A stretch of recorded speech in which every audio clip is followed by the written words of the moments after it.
ನಾನೆಲ್ಲ ಪತ್ರಿಕೆಗಳನ್ನು ನೋಡಿದೆ. ಕುಮಾರಸ್ವಾಮಿ ಅವರಿಗೆ ಮಾಡೋದಕ್ಕೆ ಬೇರೆ ಕೆಲಸ ಇಲ್ಲ.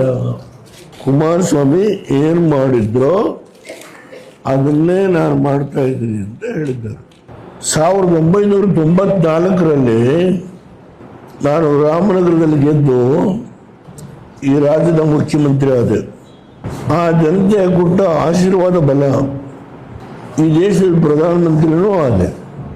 ನಾನು ಆ ರಾಮನಗರಕ್ಕೆ ಏನು ಮಾಡಿದ್ದೇನೆ, ಇಂಡಸ್ಟ್ರಿ, ಮತ್ತೊಂದು ನೀರಾವರಿ, ಈವನ್ ಶುಗರ್ ಫ್ಯಾಕ್ಟ್ರಿ, ಬೆಂಗಳೂರು ಏನು ನೀರು ಕೊಡ್ತೇವೆ ಕುಡಿಯುವ ನೀರನ್ನ, ಅದು ರಾಮನಗರ, ಸಾತ್ನೂರು, ಚನ್ನಪಟ್ಟಣ, ಈ ಎಲ್ಲ ಟೌನ್ಗಳಿಗೆ ಕುಡಿಯುವ ನೀರು ಇದೆಲ್ಲ ಮಾಡಿದೆ ನಾನು. ಅನೇಕ ಸೇತುವೆಗಳು, ರಸ್ತೆಗಳು, ಅವೆಲ್ಲ ಪ್ರಶ್ನೆ ಬೇಡ. ನನ್ನ ಮುಂದೆ ಇರ್ತಕ್ಕಂಥ ಸಮಸ್ಯೆ, ಕುಮಾರಸ್ವಾಮಿ ಬೆಂಗಳೂರು ಅತ್ಯಂತ ಹೆಚ್ಚು ವಾಹನಗಳ ದಟ್ಟಣೆ, ಜನಸಂಖ್ಯೆಯ ದಟ್ಟಣೆ, ಇದನ್ನ ಸ್ವಲ್ಪ ಸಡಿಲಗೊಳಿಸಬೇಕು ಅಂತ ಹೇಳಿ 5 ಟೌನ್ಶಿಪ್ ಮಾಡಬೇಕು ಅಂತ ತೀರ್ಮಾನ ಮಾಡಿದ್ರು.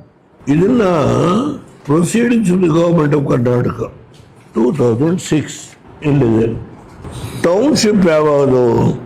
ಮಾಗಡಿ, ನಂದಗುಡಿ ಹೊಸಕೋಟೆ ಹತ್ರ, ಆಮೇಲೆ ಕಸ್ಬಾ ಹೋಬಳಿ ರಾಮನಗರ ತಾಲೂಕು, ಬಿಡದಿ ರಾಮನಗರ ತಾಲೂಕು, ಸೋಲೂರು ಮಾಗಡಿ ತಾಲೂಕು, ಇನ್ನೊಂದು ಸಾತ್ನೂರು ಕನಕಪುರ ತಾಲೂಕು. 5 ಟೌನ್ಶಿಪ್ ಮಾಡಬೇಕು ಅಂತೇಳಿ ತೀರ್ಮಾನ ಮಾಡಿದ್ರು. ಅದಕ್ಕೆ ಒಂದು ಕಂಪನಿಯವರು 400 ಕೋಟಿ ಡಿಪಾಸಿಟ್ ಮಾಡಿದ್ರು. ರಾಮನಗರಕ್ಕೆ ಬಿಗಡದಿಗೆ ವಿಶೇಷವಾಗಿ ಒಂದು ಪ್ರಾಜೆಕ್ಟನ್ನು ಅವ್ರ ಪ್ರಪೋಸಲ್ ಕೊಟ್ಟು 400 ಕೋಟಿ ಹಣ ಕೂಡ ಅವರು ಡಿಪಾಸಿಟ್ ಮಾಡಿದ್ರು. ಇವರು ಭೂಮಿನ ಅಕ್ವೈರ್ ಮಾಡೋದಕ್ಕೆ ನೋಟಿಫಿಕೇಶನ್ ಮಾಡಲಿಲ್ಲ.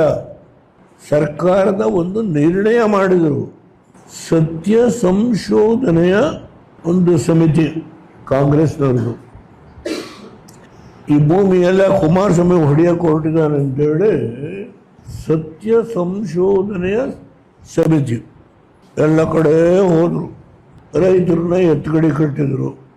ಇನ್ನು ನಿಮ್ಮ ಭೂಮಿಯೆಲ್ಲ ಅಕ್ವೈರ್ ಮಾಡ್ಕೊಂಡು ಮುಳುಗಿಸ್ತಾರೆ, ಇವನಿಗೆ ನೀವು ಓಟ್ ಕೊಟ್ರಿ ಅಂತ ಹೇಳಿ ಎತ್ತುಗಡೆ ಕಟ್ಟಿದ್ರು. ಆಗ ಈ ಬಿಡದಿ ಜನ ಕೂಡ ಕುಮಾರಸ್ವಾಮಿ ಹತ್ರ ಬಂದು, ನಾವು ಇದರಿಂದ ಬದುಕ್ತಾ ಇದ್ದೀವಿ, ನೀವು ನಮಗೆ ತೊಂದರೆ ಮಾಡ್ತಾ ಇದ್ದೀರಿ, ನಿಮ್ಮ ಅಪ್ಪನ ಗೆಲ್ಲಿಸ್ಕೊಟ್ವಿ, ನಿಮ್ಮನ್ನು ಗೆಲ್ಲಿಸಿದ್ದೀವಿ, ನೀವು ನಮ್ಗೆ ಅನ್ಯಾಯ ಇದಕ್ಕೆ ವಿಶೇಷವಾಗಿ ಕುಮಾರಸ್ವಾಮಿಯವರು ಆ ಕಂಪನಿಗೆ 400 ಕೋಟಿ ರೂಪಾಯಿ ಅವರು ಇನ್ವೆಸ್ಟ್ ಮಾಡಿ ಅವರು ಒಂದು ಪ್ರಾಜೆಕ್ಟ್ ರಿಪೋರ್ಟ್ನ ಸಬ್ಮಿಟ್ ಮಾಡುತ್ತಾರೆ.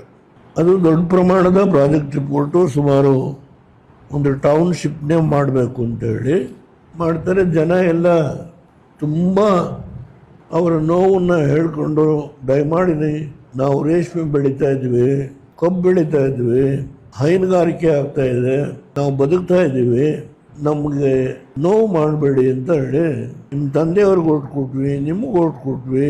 ಅಲ್ಲಿಗೆ ಕುಮಾರಸ್ವಾಮಿಯವರು ಗೆಜೆಟ್ ನೋಟಿಫಿಕೇಶನ್ ಮಾಡಿ ಆ ಭೂಮಿನ ತಗೊಳ್ಳೋದನ್ನು ಕೈ ಬಿಡ್ತಾರೆ. ಎಲ್ಲ ಕಡೆ 5 ಟೌನ್ಶಿಪ್ಗಳದ್ದು ಕೈ ಬಿಡ್ತಾರೆ. ಈಗ ಬೆಂಗಳೂರಿನ ಜವಾಬ್ದಾರಿ, ಆಮೇಲೆ ಈಗ ಮುಖ್ಯಮಂತ್ರಿ ಆಗಬೇಕು ಅನ್ನೋದು ಅದೇನೋ ಒಡಂಬಡಿಕೆ ಆಗಿದೆ ಅಂತೇಳಿ ಬೆಳಗಿಂದ ಸಾಯಂಕಾಲದವರೆಗೂ ಅದು ನಿಮ್ಗಳ ಮುಂದೆ ಒಂದು ಮನೋರಂಜನೆ ಕಾರ್ಯಕ್ರಮ ನಾವು ನೋಡ್ತಾ ಇರ್ತೇವೆ. ಅದು ಒಂದು ಕಡೆ ಹೋಗಿ ನೋಡ್ಬೇಕಲ್ಲಿ. ಹೈನುಗಾರಿಕೆ ಒಂದು ಪರ್ ಡೇ ಎಷ್ಟು ಹಾಲು ಉತ್ಪಾದನೆ ಮಾಡ್ತಾ ಇದ್ದಾರೆ? ಪರ್ ಡೇ 50,000 ಲೀಟರ್ ಹಾಲನ್ನು ಈ ಒಂದು ಪ್ರದೇಶದಲ್ಲಿ ಪರ್ ಡೇ 50,000 ಲೀಟರ್ ಹಾಲು. ಅದರ ಜೊತೆಗೆ ರೇಷ್ಮೆ, ಕಬ್ಬು.